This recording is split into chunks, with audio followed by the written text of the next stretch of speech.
I've spoken a bit about non-harming.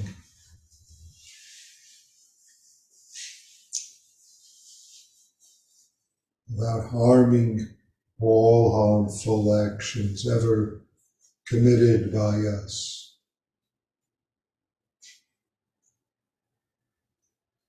As some of you know, in the precepts, the three grave precepts, the first we translate as vowing to be non-harming. Then the second is being good and doing good. The third is doing good for others, doing good and then doing good for others.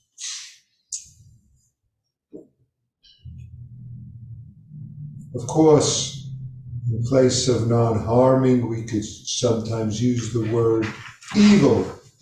Vow not to be evil. But of course, evil is a very difficult word to make sense of in English. Non-harming, in a way, is easier in the way that there's a more immediate sense that we can sense if we're attentive how certain actions harm so-called ourselves or so-called others.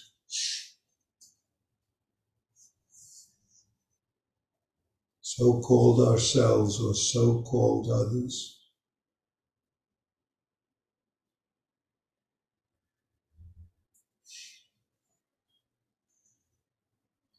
Unfortunately, we often make excuses for ourselves or for others. I did this with such and such. We don't, or I did this because I believed, or because they did. One of the phrases that I would say even vows that is included in the form of a marriage ceremony that I use and that others use is we sometimes say, I vow to accept my mistakes without making excuses for them, or I accept full responsibility for action and reaction, for motive and effect. Interesting way to phrase it. Harming, evil. Dogen Zenji has a fascicle in the Shobogenzo, which is titled Sho Aku Makusa. Now, Sho Aku Makusa can be translated as refraining from all harming whatsoever, or refraining from all evil whatsoever, which is, again, another way to translate that phrase.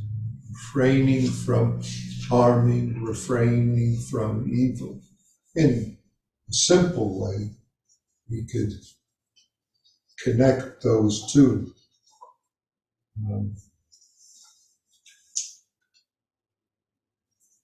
Refraining from all harming.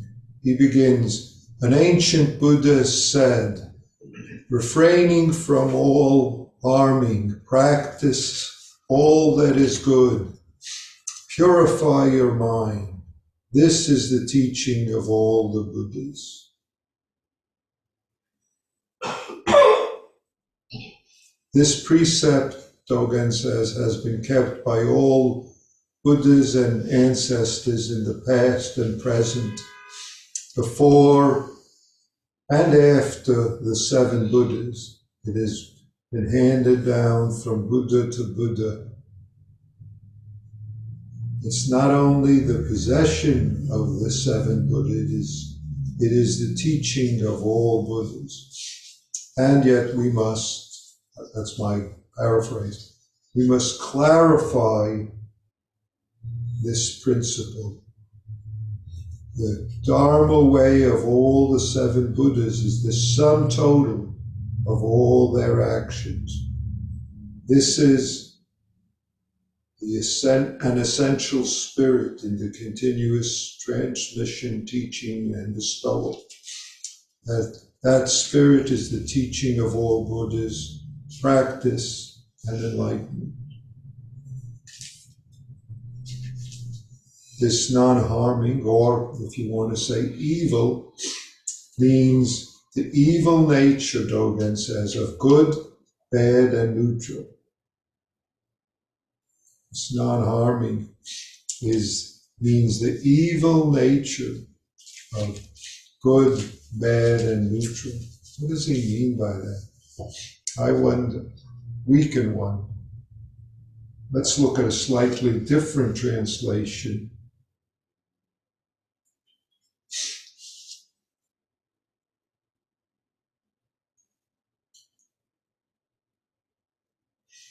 Among the 3 qualities of, quote, being good, being evil, and being neutral,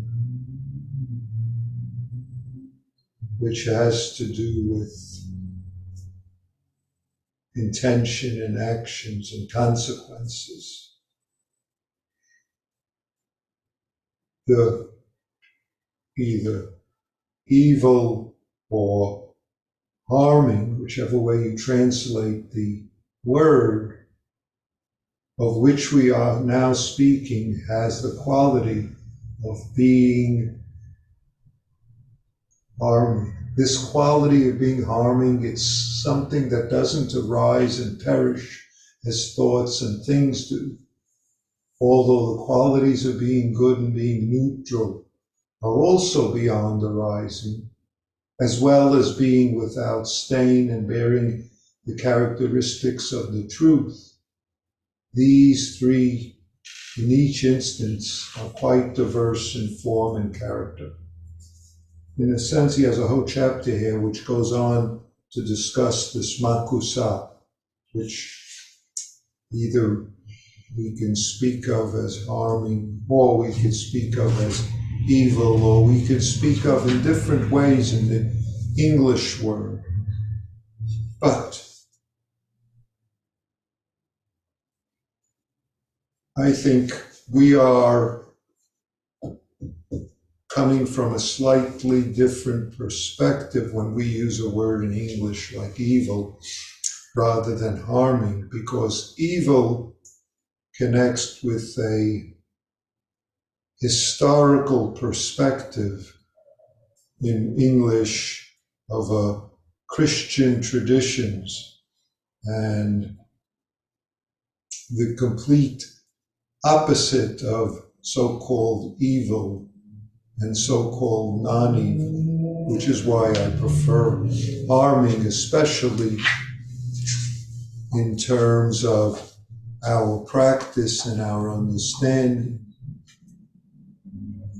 If we see Dogen in another area, he talks about, in a different fascicle, he talks about Buddha's deep compassion for sentient beings are neither for their own sake nor for others.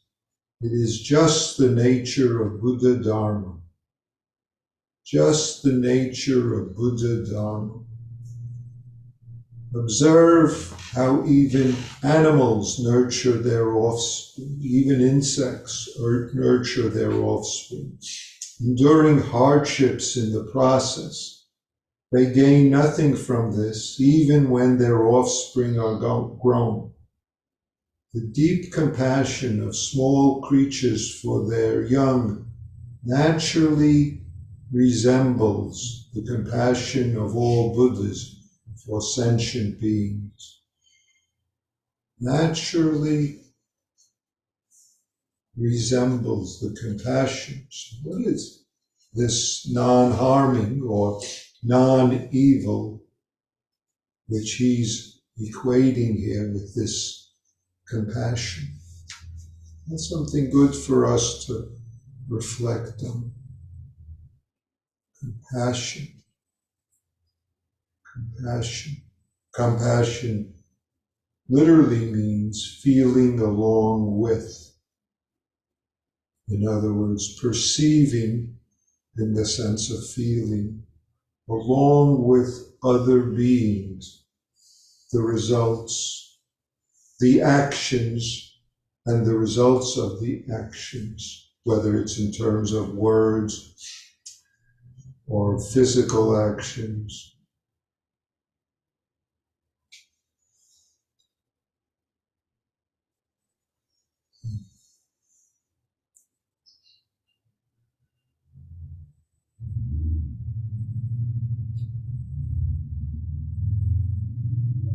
We know, or if we look closely, we could see how harmful actions, if we call it evil karma, results in suffering and harming in the ways that it manifests cause and effect. In a sense, it's being blinded by self-centeredness in our actions, in our intentions, in our habits, which fundamentally is because we misperceive who and what we are, and who and what others are, in a sense, what our life is. See? Not seeing clearly cause and effect, we indulge in anger. Not seeing clearly, if you want to use a more fancy word, dependent origination. We take for granted that events have something to do with so-called others, and then bring to bear on that blame. Bring to bear on that our judgment of their failings. Whether the others are individuals, sometimes even ourselves, but individuals, whether the others are so-called groups, or even sometimes, strangely enough, natural phenomena.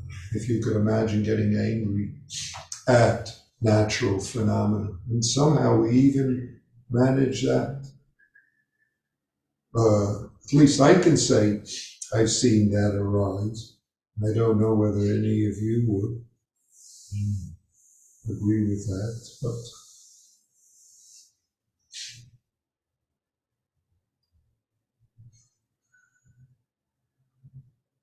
sometimes we even take so-called natural phenomena, of course. We exclude people from that because we very quickly add blame. We add on and get mixed up with things like inadequacy or failings of our own or that of others. Missing this cause and effect, that's the very fundamental aspect of Buddha's teaching, to bring our attention to the cause and effect nature of our life and the life of all beings who we are, if we say, with whom we share the universe, with whom we share our life. And then, of course, that missing cause and effect is further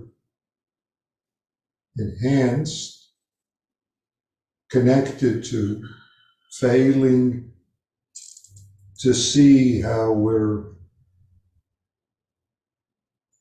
caught up in self-centeredness, more self-centeredness, less self-centeredness, having to do with self-centeredness, so-called my own, or that which we attribute to others.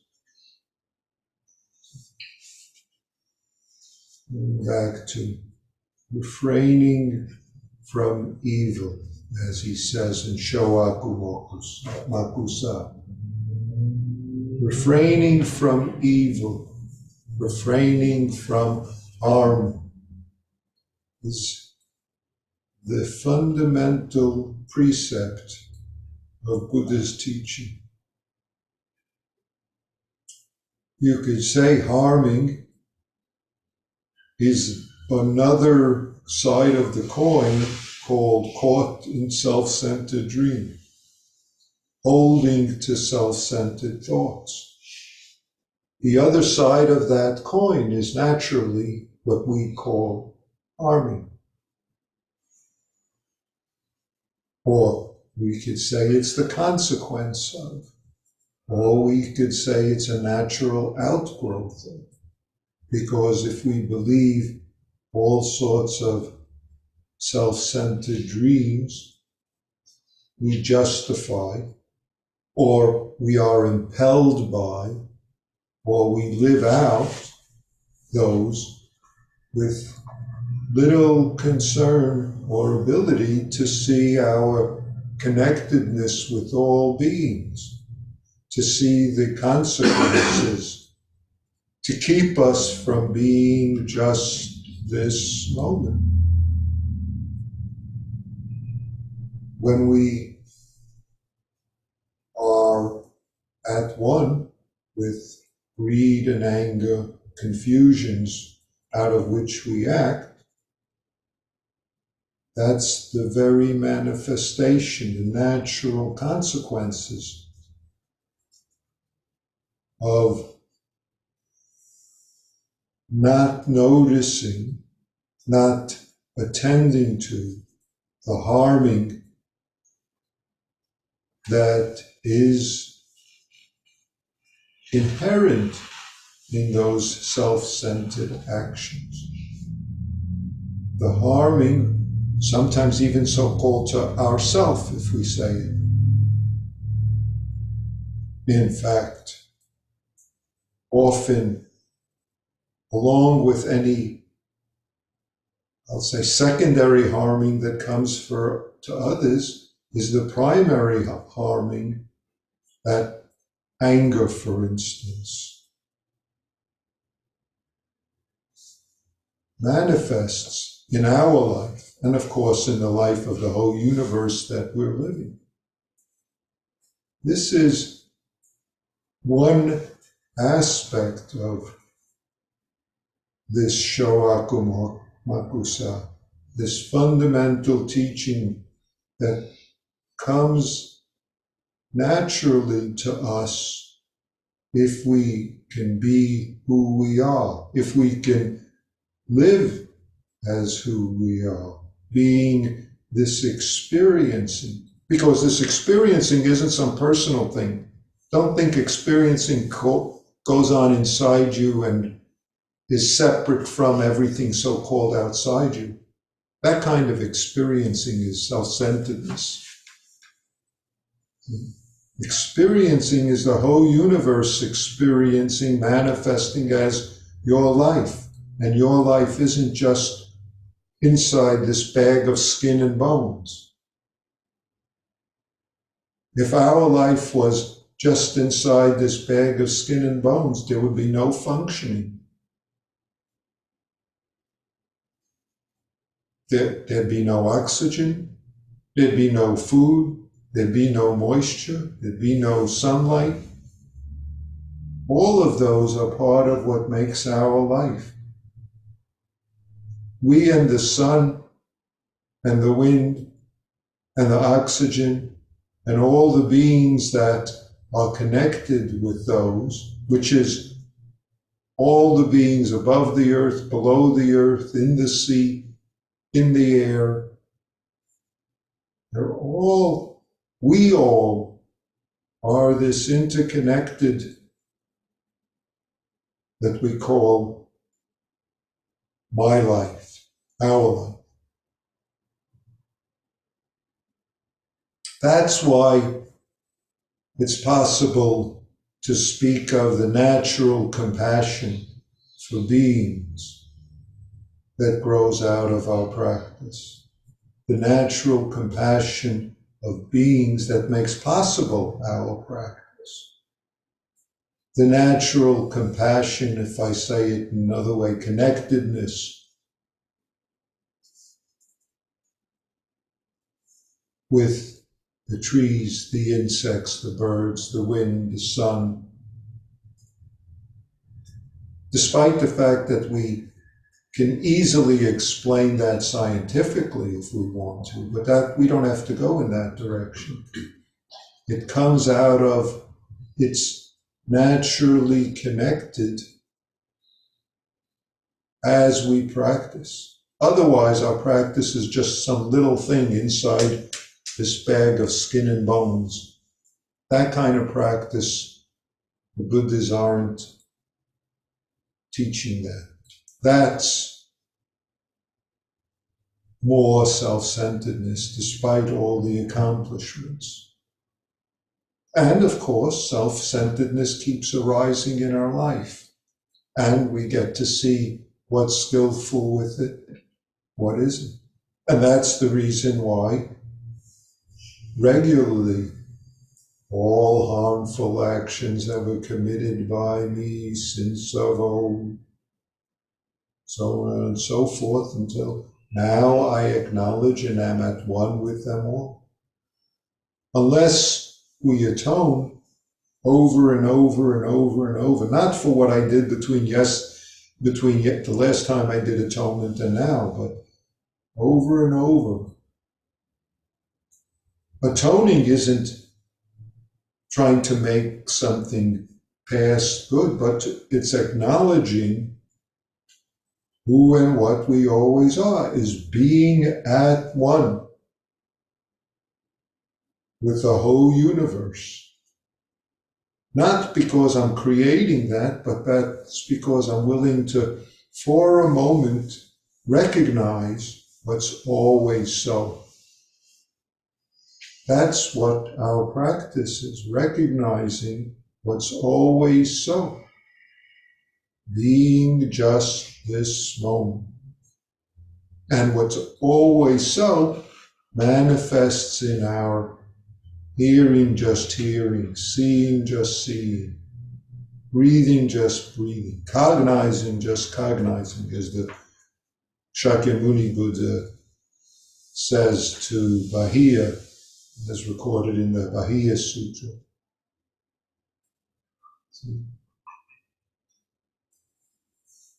It's not becoming something other than who we are, but being who we always are.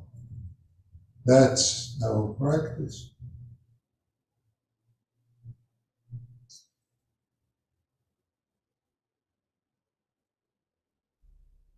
So therefore we're able to atone. We're able to atone because we can be at one with all Buddhas and ancestors, with all beings who are nothing but the Buddhas and ancestors, nothing but our life. And because they're nothing but our life, they are not hindered, and yet caught in self-centered dreams, caught in beginningless greed, anger, and delusions of all sorts, which we discover keep arising for various reasons and keep blinding us when we don't see it.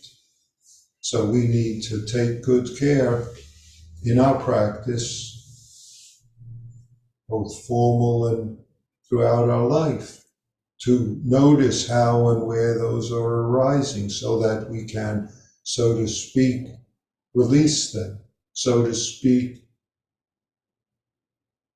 be this life as it is, which is just right here, being just this moment. Thank you.